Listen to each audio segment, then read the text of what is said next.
จากเขาใหญ่อย่าทำน้องพี่ทำเดี๋ยวอุ่นนรกจากเขาใหญ่เป็ดอย่าสู้กันเลยเดี๋ยวนรกจากเขาใหญ่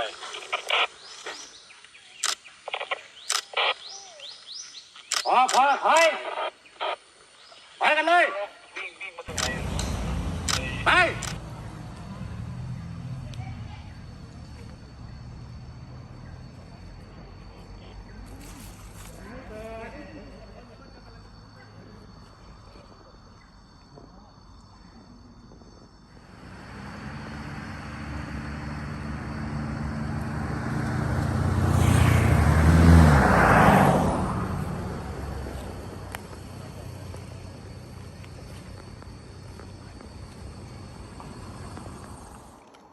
เนี่ยเศษเนื้อนี่เศษเนื้อ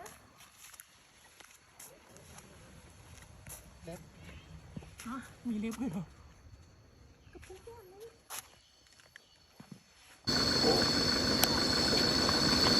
ภาพหรือเปล่าอยู่ที่ขาล่ะที่ผู้ชายข้างหน้าไม่ได้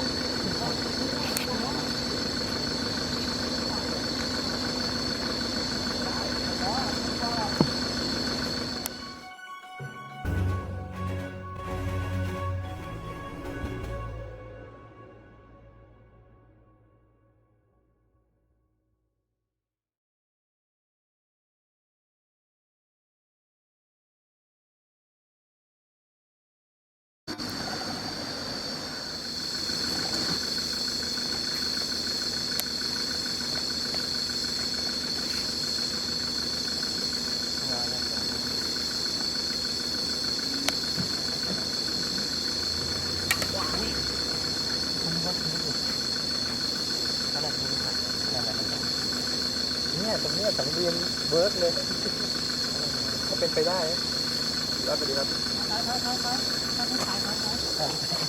คนอยากได้รูปมันอยู่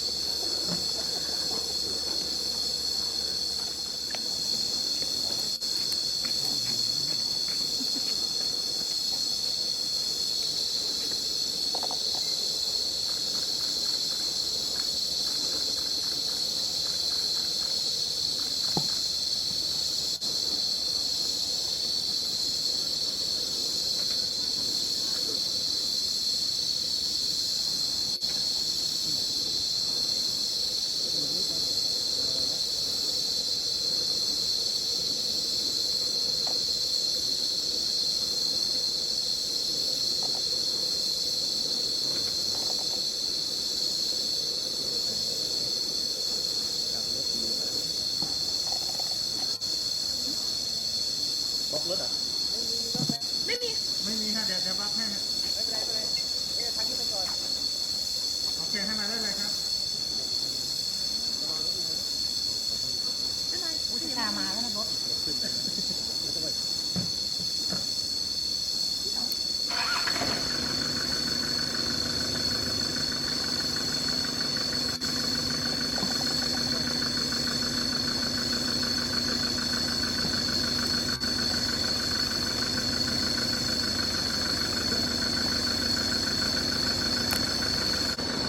ที่ผู้ชายข้างหน้า